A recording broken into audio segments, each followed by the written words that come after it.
bem-vindo para o nosso estudo agora de Atos, capítulo 11. Estamos vendo agora uma mudança no foco do livro de Atos. Capítulos de 11 a 13 são capítulos de uma transição importante. A conversão de Cornélio, que aconteceu no capítulo 10, marcou a mudança no crescimento agora aumentando para olhar não somente para os judeus, mas para os gentios, as outras nações. Uma vez que os irmãos judeus aceitaram a inclusão de pessoas de outras nações, que é o que acontece aqui no capítulo 11, aceitação pelos judeus, desse fato que Deus mandou pregar aos gentios, agora a visão do trabalho muda também. De repente, os irmãos estão olhando muito mais para as fronteiras mais longes, e a ideia de levar a palavra para lugares mais distantes. Já tem parte disso no capítulo 11, capítulo 13, com o início da viagem de Barnabé e Saulo, vai haver uma expansão geográfica ainda maior.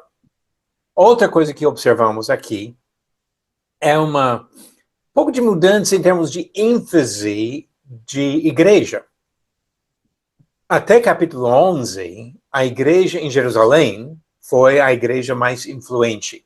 Continua sendo uma igreja influente o resto do livro de Atos, tanto que vamos ver Paulo voltando para lá no final da terceira viagem.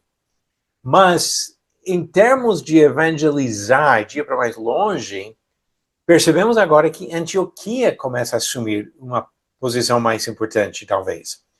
No capítulo 13, vai ser a partir de Antioquia que Deus vai mandar Barnabé e Saulo para sair naquela primeira viagem, que é a outra mudança que estamos observando. A primeira metade, quase, do livro de Atos focaliza especialmente o trabalho de Pedro. Mas agora a segunda metade do livro já foca mais o trabalho de Paulo. Inicialmente Paulo junto com Barnabé, depois Barnabé some um pouquinho da história e o foco continua com o trabalho do apóstolo Paulo. Então estamos numa parte de transição do livro, capítulos 11 até 13. Mudando esse foco de Jerusalém e Pedro para Antioquia e Paulo. Ok, com essa pequena introdução, vamos partir para as leituras e depois as perguntas. Começando a leitura no capítulo 11, e eu estou lendo hoje da Nova Almeida Atualizada. Versículo 1. Chegou ao conhecimento dos apóstolos e dos irmãos que estavam na Judeia, que também os gentios haviam recebido a palavra de Deus. Quando Pedro voltou para Jerusalém, os que eram da circuncisão começaram a questioná-lo, dizendo: você entrou na casa de homens incircuncisos e comeu com eles. Então Pedro passou a fazer-lhes uma exposição por ordem, dizendo: eu estava na cidade de Jope, orando, e num êxtase tive uma visão em que observei descer um objeto como se fosse um grande lençol, baixado do céu pelas quatro pontas, e vindo até perto de mim. E olhando atentamente para dentro daquilo, vi quadrúpedes da terra, feras, répteis e aves do céu. Ouvi também uma voz que me dizia: levante-se, Pedro, mate e coma. Ao que eu respondi: de modo nenhum, Senhor, porque em minha boca nunca entrou nada que fosse impuro ou imundo. Pela segunda vez, a voz do céu falou: não considere impuro aquilo que Deus purificou. Isso se repetiu 3 vezes e, de novo, tudo foi recolhido para o céu. E eis que, na mesma hora, pararam diante da casa em que estávamos 3 homens enviados de Cesareia para se encontrar comigo. Então o Espírito me disse que eu fosse com eles sem hesitar. Foram comigo também estes 6 irmãos e entramos na casa daquele homem. E ele nos contou como tinha visto na casa dele um anjo em pé, que lhe disse: envie alguém a Jope e mande chamar Simão, que também é chamado de Pedro, o qual lhe dirá palavras mediante as quais você e toda a sua casa serão salvos. Quando comecei a falar, o Espírito Santo caiu sobre eles, como também sobre nós no princípio. Então me lembrei da palavra do Senhor quando disse: João, na verdade, batizou com água, mas vocês serão batizados com o Espírito Santo. Pois se Deus deu a eles o mesmo dom que tinha dado a nós quando cremos no Senhor Jesus, quem era eu para que pudesse resistir a Deus? Quando os demais ouviram isso, acalmaram-se e glorificaram a Deus, dizendo: então também aos gentios Deus concedeu o arrependimento para a vida. Ok, com essa leitura já vamos partir para as perguntas sobre os primeiros versículos aqui. E a primeira dessas perguntas para Benita. Benita, quem questionou o procedimento de Pedro na casa de Cornélio? Os que eram da circuncisão. Ok, os que eram da circuncisão. Chamamos de judaizantes em Jerusalém. Ou seja, cristãos, judeus, que ainda entendiam que seria necessário alguém se tornar judeu para se tornar cristão. Judeu por fé, por religião. E nesse caso, como acontecia com prosélitos, antes dessa época, um gentio que queria se tornar judeu teria que passar pela circuncisão. Então, eles acreditavam que a mesma coisa seria necessário para outras pessoas chegando a conhecer Jesus.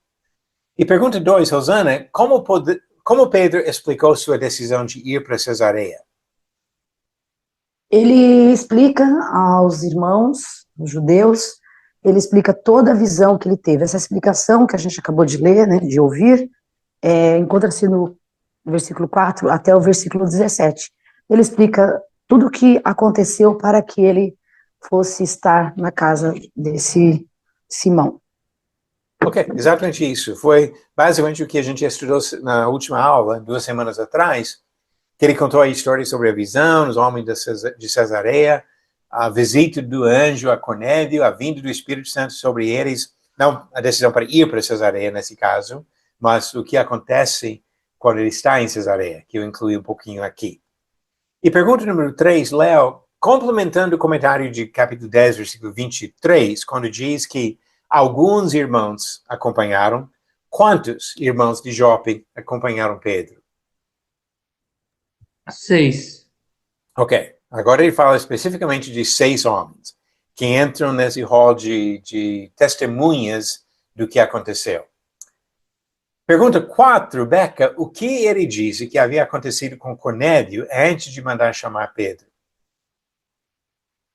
E Cornélio tinha tido uma visão na qual um anjo lhe disse para chamar Pedro, que ele explicaria como que ele e sua casa seriam salvos. Ok, exatamente. Que um anjo de Deus apareceu, mandou chamar Pedro por esse motivo, de saber o que é necessário para receber a salvação. E Jonathan, como o Espírito Santo confirmou a missão de Pedro de pregar aos gentios na casa de Cornélio? O Espírito Santo desceu sobre eles, assim como havia descido sobre os judeus no Pentecostes. Ok, exatamente isso. Quando ele começou a falar, o Espírito Santo caiu sobre essas pessoas, ou desceu sobre essas pessoas, e já vamos falar um pouquinho sobre esse princípio ali do dia de Pentecostes, em outra pergunta. E pergunta 6, Bruno, como os irmãos em Jerusalém reagiram a essa explicação de Pedro?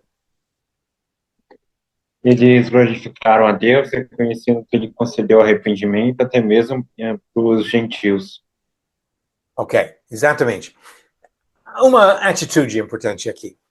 Eles entram na questão questionando Pedro, talvez até achando que Pedro fez uma coisa errada. Você entrou na casa de gentios e comeu com eles, o que é isso? Mas uma vez que deu a explicação, eles aceitaram.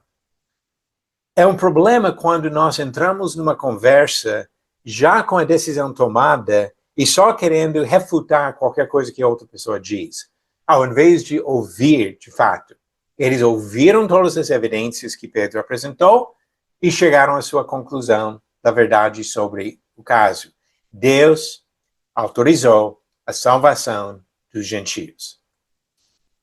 Ok, vamos ler um pouquinho mais e depois passar para as próximas perguntas. A próxima fica para você, Josias. Pode se preparar aí. Mas do versículo 19 ao 26. Os que foram dispersos a partir da perseguição que começou com a morte de Estevão se espalharam até a Fenícia, Chipre e Antioquia, não anunciando a palavra a ninguém que não fosse judeu. Alguns deles, porém, que eram de Chipre e de Cirene e que foram até Antioquia, falavam também aos gregos, anunciando-lhes o evangelho do Senhor Jesus. A mão do Senhor estava com eles, e muitos, crendo, se converteram ao Senhor. A notícia a respeito deles chegou aos ouvidos da igreja que estava em Jerusalém, e enviaram Barnabé até Antioquia. Quando ele chegou e viu a graça de Deus, ficou muito alegre, e exortava todos a que, com firmeza de coração, permanecessem no Senhor, que era homem bom, cheio do Espírito Santo e de fé, e muita gente se uniu ao Senhor. Depois Barnabé foi a Tarso, à procura de Saulo, e quando o encontrou, levou-o para Antioquia. E durante um ano inteiro se reuniram naquela igreja e ensinaram numerosa multidão. Em Antioquia, os discípulos foram pela primeira vez chamados de cristãos. Ok, sobre esses versículos nós temos 4 perguntas. A primeira para Josias, na sequência cronológica, onde podemos encaixar o comentário do versículo 19? Aparentemente, logo na sequência da fala de Pedro. Essa referência, a partir do 19, descreve como a perseguição levou os crentes a se dispersar de Jerusalém, e assim espalhando o evangelho por outras regiões. E esse comentário aqui, ele se encaixa bem, explicando essa questão de Pedro, que Pedro teve seus desafios, mas Deus insistiu com ele várias vezes que a mensagem é para os gentios também, no caso nós. E serve como se fosse uma transição, porque a partir daí, a nova realidade da fé acaba sendo ampliada, acaba alcançando os gentios também. E assim o evangelho é espalhado pela Judéia, Galiléia, Samaria, e essa dispersão é essencial para que a mensagem alcançasse o mundo todo. Ok, acho que você avançou um pouquinho para o versículo 20, falando sobre a divulgação da mensagem para os gentios. Deixa-me voltar aqui especificamente para 19. 19 diz, os que foram dispersos a partir da perseguição que começou com a morte de Estevão, se espalharam até Fenícia, Chipre e Antioquia, não anunciando a palavra a ninguém que não fosse judeu. Então, esse versículo 19, especificamente, podemos encaixar na mesma época do começo do capítulo 8. Lembrando que no capítulo 7, Estevão foi morto, e Saulo começou aquela perseguição que causou a igreja a se espalhar, indo para outros lugares. Mas o que acontece é que capítulo 8 dá ênfase em Samaria e a conversão do etíope, capítulo 9 a conversão de Saulo, capítulo 10 a pregação dos gentios. E essas coisas basicamente se encaixam entre versículo 19 e 20 aqui, que com essa perseguição saíram para outros lugares, levaram a palavra para outros lugares, e agora, o final do capítulo, do versículo 20, que eles começaram a anunciar a palavra também aos gregos, provavelmente seria depois do capítulo 10, que Pedro foi primeiro para a casa de Cornélio, essa notícia chegou a outros irmãos e eles sentiram essa liberdade de pregar agora aos gregos. Então, ele está voltando no tempo para pegar algumas informações do capítulo 8, para completar a história, e mudar agora para o foco em Antioquia.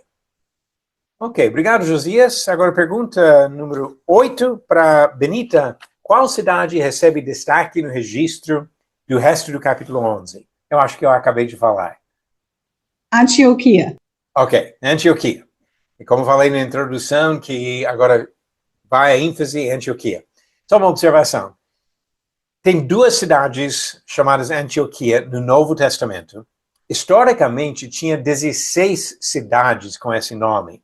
Nós conhecemos no Novo Testamento Antioquia da Síria e Antioquia da Pisídia. Quando chegamos a ver as viagens de Paulo, vai surgir essa outra Antioquia, da Pisídia, e isso na Ásia Menor. Então, pode observar na sua leitura sobre qual Antioquia se fala. Neste caso aqui, Antioquia da Síria. Lembrando que Antíoco foi quem governava aquela região de Síria e parte de Ásia Menor depois da morte de Alexandre o Grande. Foi um dos Seleucidas que dominava aquela região, porque o império de de Alexandre foi dividido basicamente entre 4 generais. E a parte que mais afeta a terra de Israel foram os Seleucidas, que se estabeleceram na Síria, e os Ptolomeus, que se estabeleceram no Egito. Então, essa cidade de Antioquia vem daquela época, honrando esse Antíoco, que era uma pessoa bem ruim para os judeus. Mas agora, Antioquia da Síria seria a cidade citada aqui. E pergunta número 9, Rosana, quais irmãos foram destacados por seu trabalho na cidade de Antioquia? Saulo e Barnabé. Exatamente. Barnabé que foi enviado pelos irmãos de Jerusalém, e ele foi encontrar Saulo onde? Vocês perceberam? Diz que ele foi a Tarso procurando Saulo. E lembrando que Saulo foi convertido em Damasco, depois ele comenta na Epístola aos Gálatas que ele passou um tempo na Arábia, vai para Jerusalém, e fugindo de Jerusalém, ele foi para Tarso. Então ele passou algum tempo, talvez alguns anos, não sabemos exatamente quanto tempo passou aqui, até que Barnabé vai e busca em Tarso. Ele leva para Antioquia, onde ele vai ficar um ano inteiro, aqui no capítulo 11, e vamos encontrar novamente esses dois no começo do capítulo 13. E pergunta número 10, Léo, qual nome foi dado aos discípulos nessa cidade? Cristãos. Cristãos. Mais sobre isso na pergunta 15, que eu quero voltar para essa questão. Acho importante o que diz aqui no versículo 26, que os discípulos foram chamados de cristãos pela primeira vez em Antioquia. Agora, uma outra leitura e mais algumas perguntas, continuando a partir do versículo 27 aqui. Naqueles dias, alguns profetas foram de Jerusalém para Antioquia, e apresentando-se um deles, chamado Ágabo, dava a entender pelo Espírito que haveria uma grande fome em todo o mundo. Essa fome veio nos dias do imperador Cláudio.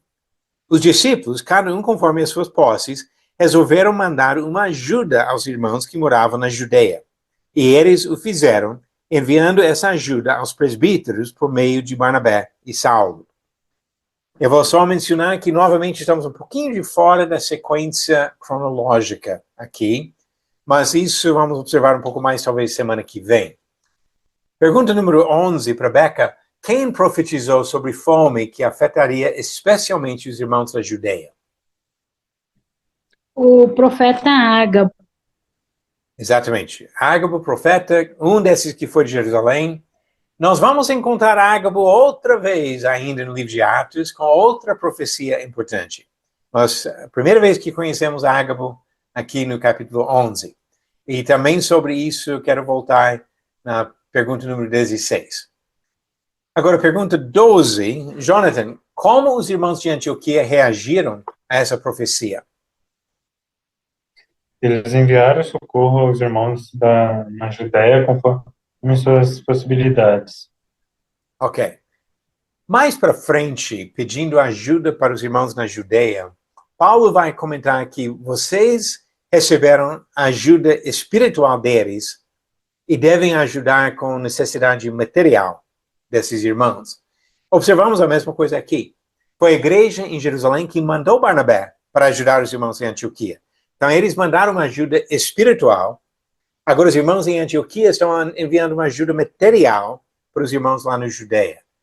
Os irmãos em Jerusalém são bem fortes espiritualmente, mas passaram por dificuldades financeiras. E esses outros, novos na fé, mas generosos em ajudar. Atitude boa de procurar realmente ajudar quem precisava. Agora vamos passar para os desafios da noite. Bruno, pergunta número 13. Analise a explicação de Pedro, no capítulo 11, do versículo 1 ao 17. Identifique as testemunhas citadas para defender seu procedimento em Cesareia. Como ficou a sua lista de testemunhas? Foram os 6 irmãos que o acompanharam. Ok. 6 irmãos, então 6 testemunhas humanas de Jope que aconteceram. Eu coloquei um pouquinho mais aqui, que de alguma forma ele cita o próprio Senhor, que foi a voz do Senhor falando do céu, o Espírito Santo que mandou acompanhar esses irmãos, o anjo que falou com Cornélio, e de testemunhas humanas, como você falou, os 6 irmãos de Jope que o acompanharam. Cristãos, judeus, que perceberam exatamente a obra que Deus realizou.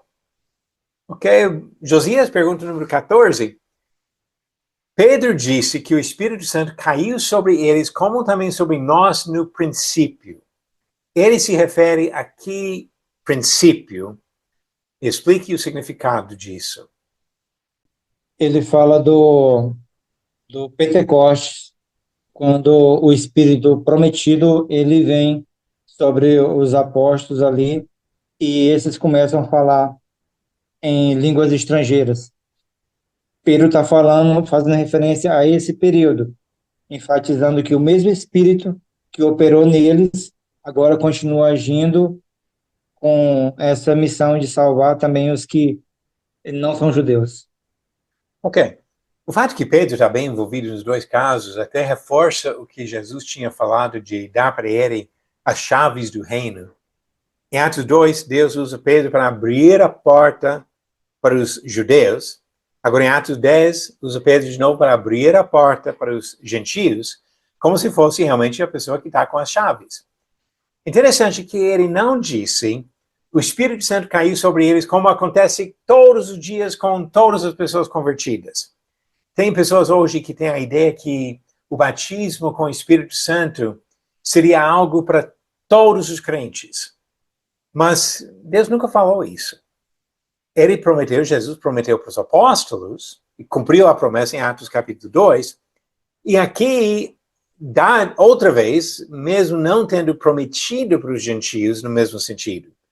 Prometeu que realmente os gentios iam receber alguns dons, e sabemos que os dons do Espírito Santo nem sempre são só do batismo com o Espírito Santo.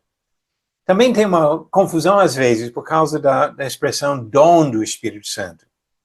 Em Atos 2, versículo 38, Pedro mandou as pessoas no dia de Pentecostes, os 3.000 aceitaram isso, de se arrependerem e serem batizados para a remissão dos seus pecados. E ele disse que receberiam o dom do Espírito Santo e que a promessa foi geral, para eles e para todos que estavam longe. Nesse sentido, o que eles receberam não foi acompanhado por sinais visíveis de milagres. Tanto que já observamos nos primeiros capítulos de Atos, todos os milagres foram realizados pelas mãos dos apóstolos. Só até capítulo 6, pela imposição das mãos deles, passa Estevão e depois Filipe a realizar milagres, mas antes disso foi só os apóstolos. Então, receber o dom do Espírito Santo no batismo não significava dons milagrosos, e não foi a mesma coisa do batismo com o Espírito Santo que ele descreve aqui. Então, ele diz, aconteceu com eles como conosco no princípio, voltando mesmo para o dia de Pentecostes, para falar sobre isso. Algo onde precisamos tentar evitar a confusão que atrapalha bastante no mundo religioso hoje em dia. Ok, pergunta número 15. Bruno, não é tão difícil como parece aqui. Parece que tem muita coisa, mas não é tanta coisa. A pergunta é aqui sobre o final do versículo 26, onde diz que os discípulos foram chamados de cristãos pela primeira vez em Antioquia. A primeira parte da pergunta é de identificar todas as vezes que a palavra cristão aparece nas Escrituras. Bem, foram 3 vezes. Atos capítulo 11, versículo 26, Atos capítulo 26, versículo 28, e 1 Pedro capítulo 4, 16. Ok, perfeito. Interessante isso, porque é uma palavra que nós usamos muito hoje em dia. Eu uso, não tenho nada contra o uso. Se aparecesse uma vez só na Bíblia, seria suficiente para usar. Mas a Bíblia fala com muito mais frequência sobre discípulos, por exemplo, do que sobre cristãos. Então, a ideia de ser chamado de cristão mostra uma relação especial com Cristo. Agora, a segunda parte da pergunta, Bruno, exigia um pouco mais de pesquisa. Não sei se você conseguiu mas eu pedi se tivesse como pesquisar outras vezes que encontramos a palavra traduzida chamados. Qual dessas afirmações seria a mais indicada? Bem, a alternativa mais possível, né, que provável que tenha sido o dado nome de cristão, foi pela população geral. Seria Ok. o 2, né? Ok, isso é uma interpretação comum do texto aqui, que foram os outros que chamaram os discípulos de cristão. Mas nesse caso, eu vou sugerir uma outra resposta, Bruno. Eu creio que quando observamos a maneira que essa palavra chamados é usado, que chegamos à conclusão que é Deus que chamou. Porque quase todas as vezes que essa palavra aparece no Novo Testamento, é Deus que chama, Deus que fala. E nesse sentido, eu quero sugerir uma ligação com Isaías 62. Realmente, essa pergunta foi difícil. Por isso que eu falei, se tiver como pesquisar, porque nem todos têm acesso a recursos para tentar entender alguma coisa de uso de uma palavra original. Mas Isaías 62, versículo 1, diz: por amor de Sião, não me calarei, e por amor de Jerusalém, não me aquietarei, até que a sua justiça saia como um resplendor, e a sua salvação como uma rocha acesa. As nações verão a sua justiça, ó Jerusalém, e todos os reis contemplarão a sua glória, e você será chamado por um nome novo, que a boca do Senhor designará. Então, isso é um contexto de uma profecia olhando para o reino de Cristo, e nesse caso fala da boca do Senhor. Eu não estou dizendo que necessariamente Isaías estava profetizando do uso da palavra cristão, mas a ideia de uma nova identidade determinada por Deus, com certeza, faz parte da sua intenção com a igreja no Novo Testamento, o reino de Cristo.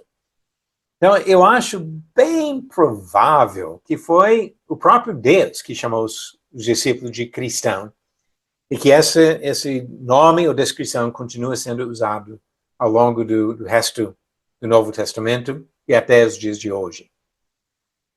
Ok, essa foi a pergunta mais difícil da noite, eu acho. Vamos para mais uma aqui, também envolvendo pesquisa, Josias, referente à profecia de Ágabo. Primeiro, ele falou de algo que aconteceu aqui, o texto diz que aconteceu no tempo, nos dias do imperador Cláudio. Então vamos começar com datas. Quando é que Cláudio reinou sobre o Império Romano? Essa questão de data tem gente que ama, outros é o jeito, né? Mas pelo que eu encontrei aqui, Cláudio reinou entre 41 até 54 depois de Cristo. Ok, nós já temos datas do reinado dele. Há registro extra-bíblico de fome que afetou a Judeia durante esse tempo? Sim, existem fontes extra-bíblicas e evidências históricas que apontam períodos de escassez, fome, nesse período. Normalmente por causa de quem está comandando, no caso. Ok, e realmente, as informações históricas especialmente falam sobre o ano 45, até cita uma rainha que doou coisas para ajudar o povo judeu, mas isso no ano 45, que se encaixa perfeitamente nesse tempo do reinado de Cláudio. Agora, a terceira parte da pergunta, foi essa fome que motivou Paulo a solicitar ajuda para os irmãos da Judeia na sua terceira viagem? E explique por que sim ou não. Aparentemente, sim. Aparentemente, essa fome pode ter motivado os irmãos de Antioquia a enviar ajuda para os judeus, né, nesse cuidado de amor na prática do serviço cristão. Aparentemente. Assim, Paulo, na terceira viagem dele, missionária, ele demonstrou preocupação com esses irmãos que estavam passando por essas dificuldades e acabou coletando recursos para, como assim, para fazer esse serviço de benevolência. Ok. É uma coisa parecida, com certeza. Porém, novamente, eu vou discordar um pouquinho aqui, Josias, e sugerir que não foi a mesma fome por causa das datas. Que a terceira viagem de Paulo seria alguns anos depois disso, chegando mais para o ano 60, provavelmente, e que seria outro momento de sofrimento que envolvia a necessidade até maior de vir ajuda de vários outros lugares. Então, eu acredito que o problema aqui seria as datas, que a terceira viagem dele seria já nos anos 50, chegando mais perto do ano 60, e seria outra fome afetando os irmãos. Mas uma situação muito parecida, necessidade dos irmãos na Judeia, ajuda que vem de fora, principalmente de gentios enviando ajuda para esses irmãos, mostrando uma atitude realmente de generosidade, de benevolência por parte desses primeiros cristãos. Exemplos bons para nós, que podemos aprender de bons exemplos de como estender ajuda para irmãos até em outros lugares que passam por dificuldades. Ok, muito bom, eu agradeço a ajuda de todo mundo, e lembrando que estamos aqui para aprender juntos, nem sempre vamos ter a mesma resposta às perguntas, mas procuramos aprender um pouquinho mais em nosso estudo juntos. Semana que vem, se Deus permitir, vamos já para capítulo 12. Eu coloquei aqui como a derrota de Herodes, porque Herodes é um personagem importante no capítulo 12, mas desafiando o próprio Senhor não é a fórmula para o sucesso. E ele acaba sofrendo, e sofrendo bastante, quando olhamos para o que acontece com ele no capítulo 12.